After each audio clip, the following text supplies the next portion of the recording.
Orang berpikir heran, apa yang mereka kejar ke Palestina? Andai ada orang ingin merebut Irak, masuk akal. Merebut Irak karena banyak sumur-sumur minyak. Andai ada mau ekspansi ke Kuwait, masuk akal. Karena sumur minyak di Kuwait banyak. Kenapa kembali ke Palestina? Ada apa? Tanah yang tandus, tanah yang kering kerontang. Mereka ingin membuat sebuah negara dengan keyakinan akan turun Mesias, sang juru selamat yang dijanjikan oleh Tuhan, dengan syarat orang-orang Yahudi mesti kembali ke negeri yang dijanjikan Tuhan. Yang kedua, Mesias sedang menunggu. Mesias melihat ke bawah. Kalau dia tengok di bawah masih banyak gurun pasir, dia tidak mau turun. Dia ingin melihat hijau. Kalau sudah dibentang karpet hijau, baru dia turun ke bawah. Maka yang dimaksud dengan hijau itu adalah ditanami tanaman-tanaman hijau, penghijauan yang luar biasa. Dan ketika Israel masuk ke Palestina, mereka ambil tanah itu, mereka hancurkan rumah orang Islam, mereka buat tembok panjang. Penjara terbesar dan terpanjang di dunia adalah Palestina. Mereka kurung orang Palestina. Mereka buat tembok beton yang tinggi, panjangnya 700 km lebih. Dari Pekanbaru kita lihat, Anda menuju Medan Sumatera Utara 600 km. Mereka membuat tembok tinggi 700 km. Bayangkan, umat Islam terisolir dan mereka tanami hijau-hijau. Makanya Allah berkuasa. Allah mau tunjukkan kuasa, lalu Allah buat tanaman hijau itu menyala. Dalam pokok yang hijau itu menyala beberapa bulan yang lalu. Heran orang, Allah mau menunjukkan kekuasaannya. Kalian tidak mau tolong Palestina, aku yang akan menolongnya. Tanaman yang hijau yang mereka tanam itu tiba-tiba terbakar. Tidak ada yang bisa mematikannya. Sampai-sampai reporter wartawan Amerika mengatakan, tidak ada yang bisa mematikan kebakaran ini kecuali Tuhan, karena Dia yang membakarnya. Bapak Ibu yang dimuliakan Allah SWT, tanaman apa yang mereka tanam? Persis yang dikatakan Nabi SAW, Syajaratul Gharqad, pohon gharqad, bentuknya seperti pinus, tinggi, memanjang. Lalu kemudian Bapak Ibu nanti tulis saja, yang ingin tahu bagaimana bentuk pohon gharqad, tulis saja www.google.com.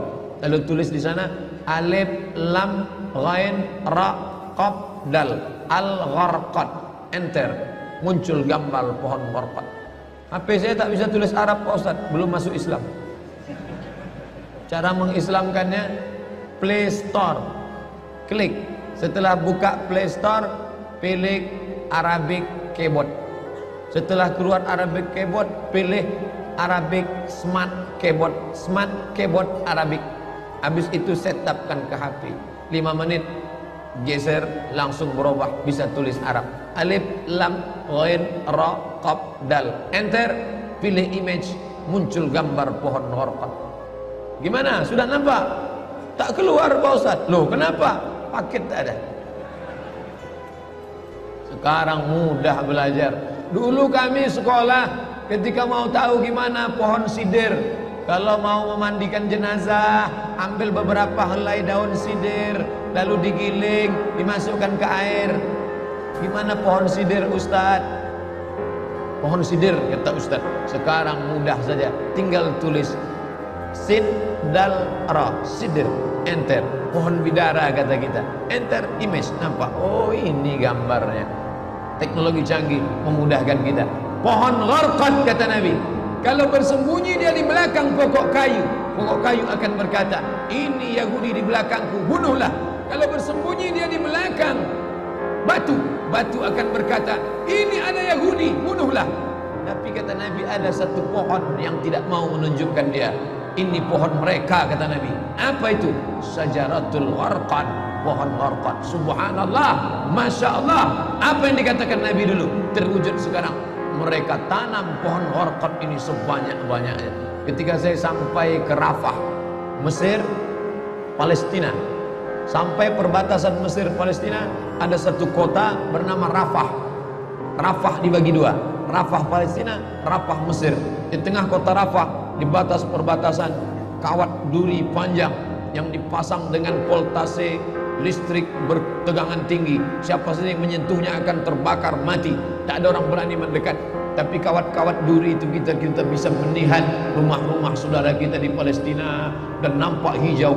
Lalu gaib penunjuk bertanya ke kami, coba tengok pohon yang hijau itu, pohon apa itu?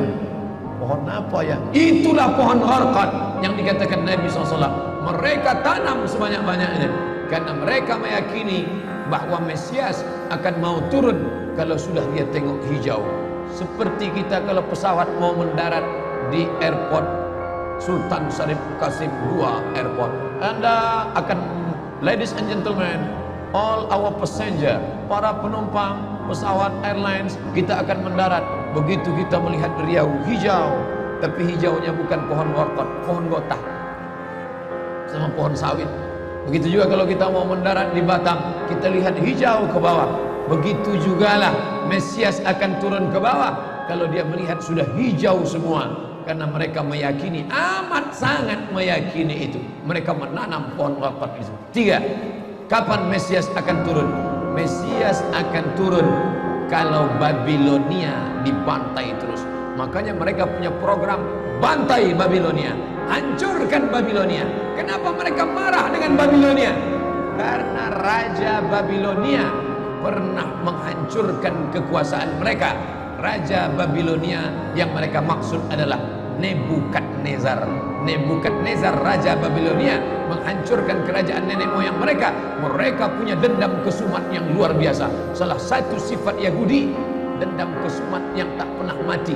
Walaupun sudah terjadi ratusan tahun, ribuan tahun lalu, tetap anak cucunya sekarang dendam.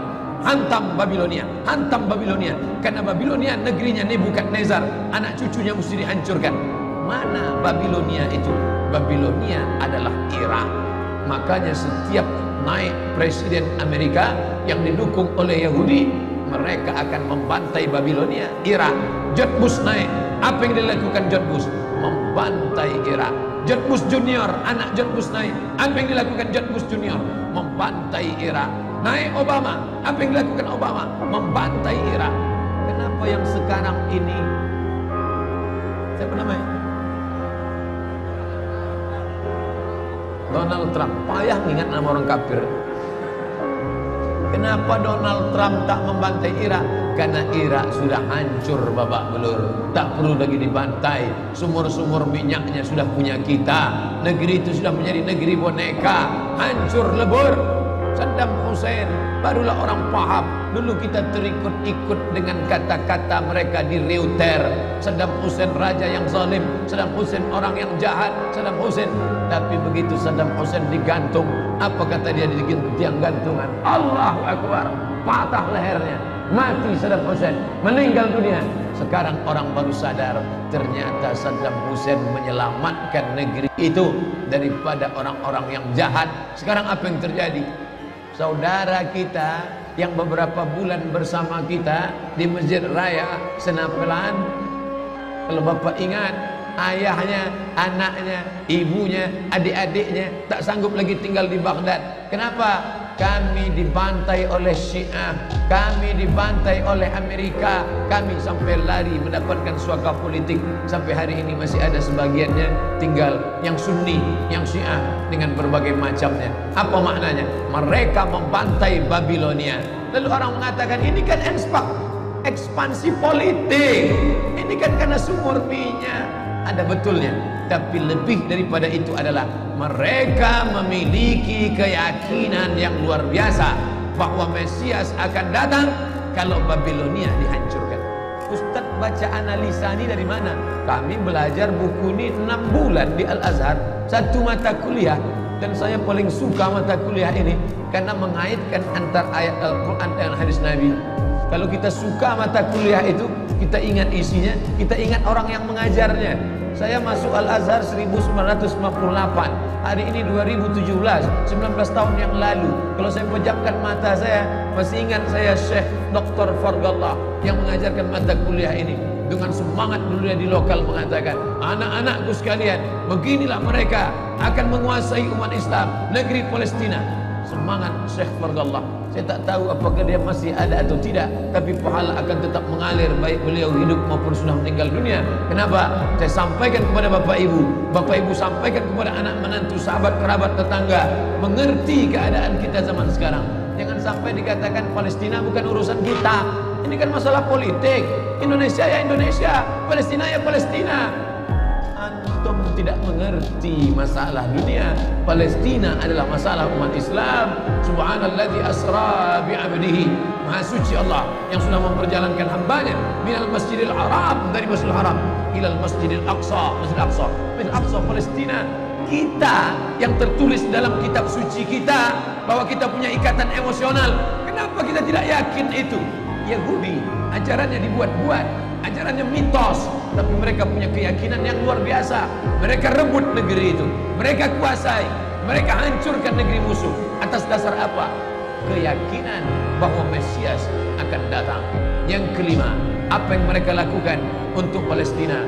Mereka meyakini ada Temple of King Solomon, tempel kuil King Solomon, Raja Sulaiman.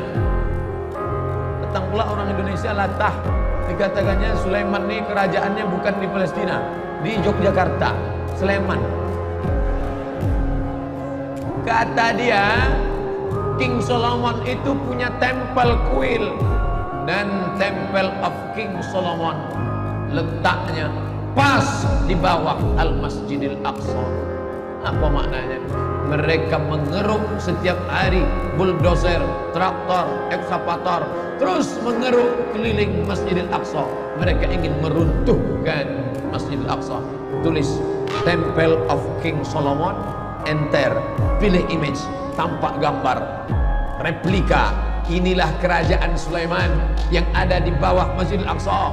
Akan mereka naikkan. Mereka sudah bangunkan rumah kecil replikanya, seperti orang Riau membuat rumah replika, rumah Melayu Kampar, rumah Melayu Siak, rumah Melayu Bengkalis. Di mana rumah itu? Di Purna MTQ. Anak-anak kita kalau mau tahu bagaimana rumah Melayu Kampar, bagaimana rumah Melayu Siak, bagaimana rumah Melayu Pelalawan, pergi ke sana. Sebagiannya ada, sebagian tak ada, entah kemana perginya. Tapi mereka membuatkan itu. Inilah dia replika kerajaan Temple of King Solomon. Artinya apa? Mereka ingin menghancurkan Al-Masjidil Aqsa berkeping, sampai akhirnya disitulah nanti kemarahan umat Islam. Entah marah entah tidak, melihat gayanya tak marah. Oh, kalian hancurkanlah. Banyak lagi urusan kami sibuk dengan ini. Tapi akan ada hamba-hamba Allah. La tazulu fi ummati ta'ifatun min ummati. Akan tetap ada sekelompok umatku yang memperjuangkan agamaku, kata Allah Subhanahu wa ta'ala. Yang terakhir, yang kelima, akan turun Mesias. Kapan itu terjadi? Ketika terjadi perang besar. Sebetulnya dalam agama Islam sudah dituliskan yang dimaksud dengan Mesias itu siapa. Kata Imam Al-Hafiz Ibnu Hajar Al-Asqalani dalam Fathul Bari, yang dimaksud dengan yang dinanti-nanti mereka itu adalah Dajjal. Dajjal itulah sesungguhnya yang sedang mereka nanti. 70,000 Yahudi wara'ad Dajjal. Ada 70,000 Yahudi yang akan berada di belakang Dajjal ketika dia turun nanti. Makanya tiap hari, tiap petang kita berkata, Allahumma inni a'udzubika min adzab jahannam wa min adzabil qabri wa min fitnatil mahya wal mamat wa min syarri fitnatil masihid Dajjal. Dajjal itulah yang sedang mereka tunggu. Dajjal itulah yang sedang mereka nanti-nantikan. Kita menantikan kedatangan, dia pun juga menantikan akan kedatangannya. Bedanya apa? Mereka meyakininya dengan semangat. Semangat mereka luar biasa. Mereka bangkit. Umat Islam percaya. Padahal tiap hari dia katakan sebelum salam, Allahumma inni a'udzubika min adzabi jahannam wa min adzabil qabri wa min fitnatil mahya wal mamat wa min syarri fitnatil masihid Dajjal. Tiap hari dikatakan, tiap hari diucapkan. Tapi dalam hati, betul tak Dajjal ini datang? Entah iya entah tidak. Mereka yakin Dajjal akan datang, tapi mereka katakan itulah pemimpin kami, itulah Tuhan kami, itu adalah jelmaan daripada Tuhan kami, itu yang akan menghancurkan dunia, dia akan menjadi panutan kami. Kita berkata itu musuh kami, tapi kita pun ragu, entah musuh entah tidak. Oleh sebab itu kita minta ampun kepada Allah atas kurangnya iman kita. Subuh ini kita bangkitkan semangat kita, tapi yang datang kepada, kenapa Allah tidak menolong? Katanya Allah itu maha kuasa. Cukup dia teriakkan saja, malaikatnya satu berteriak, pecah gendang telinga orang Yahudi, mati. Cukup dia tiupkan angin sejuk, terhirup, mati. Kenapa tidak dia matikan saja Yahudi itu? Datang Syekh Muhammad Jibril, Syekh Dr. Muhammad Jibril, Syekh Profesor Dr. Muhammad Jibril, dosen tafsir Al-Azhar. Kami undang, mahasiswa Indonesia mengundang di waktu di Mesir dulu kuliah. Lalu saya tanya, Assalamualaikum Syekh. Ya, kaum Ad binasa, kaum Samud binasa, kaum Midian binasa, kaum Iram binasa, kaum Fir'aun binasa. Kenapa Allah tidak membinasakan Israel ini? Senyum Syekh Muhammad Jibril. Apa kata dia? Ya beni, anakku, seandainya Allah membinasakan Israel ini, lalu apa yang tersisa untukmu? Tunjuknya saya. Seandainya Allah membinasakan Israel ini, lalu apa yang tersisa untukmu? Terdiam saya.